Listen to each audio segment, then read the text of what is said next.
Assalamualaikum warahmatullahi wabarakatuh dan selamat sejahtera. Hari ini kita sambung lagi pembelajaran sains tingkatan 4 KSSM bersama saya Cikgu Taufik Ibrahim. Hari ini kita sambung bab 2 bantuan kecemasan. Alright, so dalam bantuan kecemasan kita ada dua subtopik. Yang pertama sekali resusitasi kardiopulmonari ataupun CPR, dan yang kedua Heimlich Manoeuvre. So yang ni kita nak belajar hari ini. So dalam Heimlich Manoeuvre kita ada dua hasil pembelajaran. Yang pertama menerangkan Heimlich Manoeuvre dan kepentingannya, dan yang kedua membuat demonstrasi Heimlich Manoeuvre. Dalam slide ini kita buat secara visual sahaja. Alright, seterusnya kita pergi kepada Heimlich Manoeuvre. Apa itu Heimlich Manoeuvre? Heimlich Manoeuvre ialah bantuan kecemasan yang dilakukan untuk menyelamatkan individu yang tercekik. So macam mana tercekik? Apabila saluran pernafasan seseorang itu tersekat oleh, yang pertama sekali oleh makanan, dan yang kedua oleh benda asing. So ataupun kalau kita makan terlampau gelojoh, makan terlampau laju, mungkin makanan kita akan tersekat di saluran pernafasan. So kita akan tercekik. Ataupun benda asing itu masuk, ataupun objek-objek masuk ke dalam mulut kita, juga boleh menyebabkan saluran pernafasan kita tercekik ataupun tersekat, lalu kita tercekik. Okey, so kita pergi kepada info Heimlich Manoeuvre dahulu. Sejarahnya, Heimlich Manoeuvre ni merupakan nama seorang tokoh iaitu Dr. Heimlich Manoeuvre 1920 hingga 2016. Beliau merupakan seorang doktor bedah yang bertugas di Jewish Hospital di Ohio, Amerika Syarikat.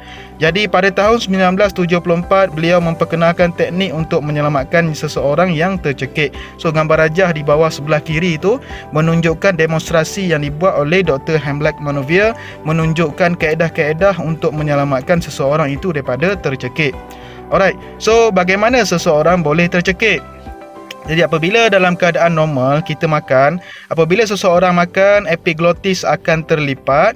So bila kita makan, makanan akan turun ke bawah dan menyebabkan epiglottis itu terlipat. So tu ialah epiglottis. So apabila epiglottis itu terlipat, dia akan menutup sekejap salur pernafasan iaitu trakea dan membolehkan makanan tersebut turun ke bawah. Okey, so makanan bergerak ke dalam esofagus menuju ke perut. So itu ialah perjalanan makanan daripada mulut pergi ke epiglottis. Epiglottis pun tutup sekejap salur pernafasan ataupun trakea dan terus turun ke esofagus di perut. Alright. So macam mana gambar rajahnya? Okey, macam inilah gambar rajah makanan. Apabila kita makan turun ke bawah, so epiglottis ini akan terlipat sekejap. So dia akan menutup saluran trakea di sebelah kanan tu dan menyebabkan makanan terus turun ke esofagus dan terus pergi ke perut.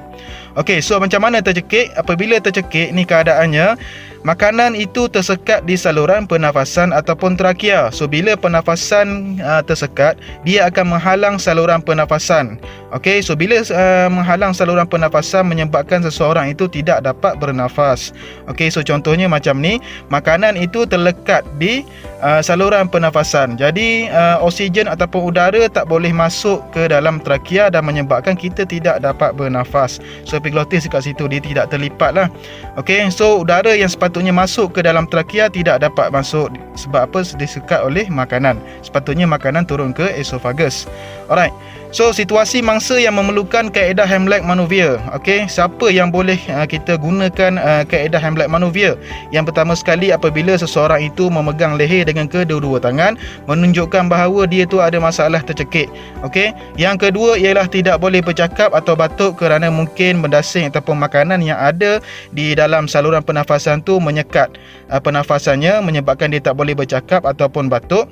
Yang ketiga ialah kulit, bibir dan kuku kelihatan kebiruan atau kehitaman disebabkan oleh oksigen kurang ada dalam badan seseorang.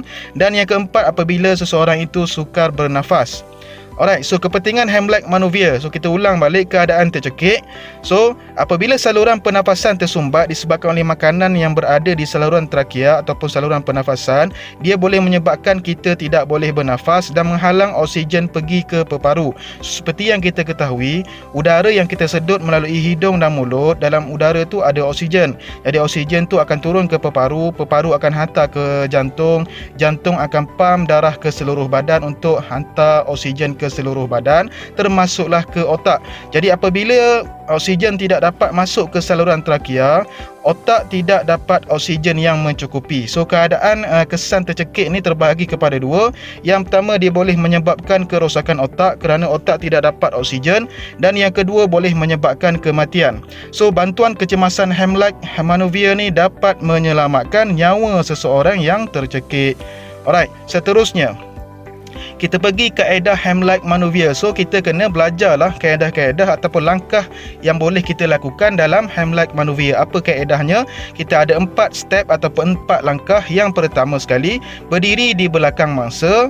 Selepas itu kita bongkokkan badan mangsa ke hadapan sedikit. So contohnya dalam gambar rajah ni, kita pergi ke belakang dia dan kita bongkokkan badan dia tu ke hadapan sedikit. So tu step yang pertama. Step yang kedua ialah kelilingkan tangan dari belakang mangsa ataupun kita peluk dia daripada belakang. Kita duduk belakang, genggamkan tangan kanan. Tangan kanan kita genggam. Okey, macam ni. Okey, selepas itu kita tengok gambar rajah tu. Okey, tangan kanan tu kita genggam. Okey, step yang ketiga, iaitu langkah ketiga, ialah letakkan genggaman tangan kanan di antara pusat dengan bawah rusuk mangsa. Letakkan tangan kiri di atas tangan kanan yang digenggam. Okey, kita genggam tangan kanan tadi, kita letak di antara pusat dengan bawah rusuk mangsa. Selepas tu tangan kiri tadi kita letak di atas tangan kanan yang kita genggam tadi tu, seperti dalam gambar rajah di sebelah kanan ni. So step yang keempat, langkah keempat ialah kita tekan dan sentak ke atas dengan kuat dan cepat. Okey, kita tekan dia, kita tarik dia, sentak ke atas dengan kuat dan cepat. So menyebabkan tekanan akan berlaku di dalam peparu. So tekanan yang diberikan akan menambahkan tekanan di dalam peparu. Apabila tekanan di dalam peparu meningkat, dia mungkin akan menolak benda asing atau makanan yang tersekat di saluran pernafasan. So sama ada kalau kita makan tu tercekik makanan tu akan keluarlah. Kalau objek lain tercekik, maka objek itu akan terkeluarlah. Jadi itulah 4 step ataupun 4 langkah kaedah Heimlich Manovier. So kalaulah kita ni berseorangan, kaedah Heimlich Manovier apabila tiada orang berdekatan. So macam mana kita nak buat? Sama sahaja, kita genggamkan tangan kanan. Selepas tu letakkan genggaman tangan kanan di antara pusat dengan bawah rusuk. Selepas itu kita ambil tangan kiri, letak di atas tangan kanan yang digenggam. Okey, so macam ni lah. Okey, tangan kanan kita genggam, letak di antara pusat dengan bawah rusuk. Selepas tu ambil tangan kiri, letak di atas tangan kanan. Okey, selepas tu bongkokkan badan untuk memberikan tekanan. Kita bongkokkan badan untuk memberikan tekanan supaya tekanan di dalam paru tu meningkat dan mengeluarkan objek ataupun makanan yang tersekat di saluran pernafasan. Okey, kalau tak ada tenaga, katakan lama sangat tercekik, kita cari objek paras pinggang, iaitu kerusi atau meja. Okey, kalau dalam gambar rajah ni kerusi. So kita pun bongkokkan badan, tolak badan dengan seluruh tenaga kepada objek tersebut supaya tekanan yang dikenakan itu membolehkan objek-objek ataupun makanan yang tersekat terkeluar daripada saluran pernafasan kita. Alright. Okey, bolehkah lakukan kaedah Heimlich Manovier ini untuk wanita mengandung? Boleh. Okey, macam mana caranya?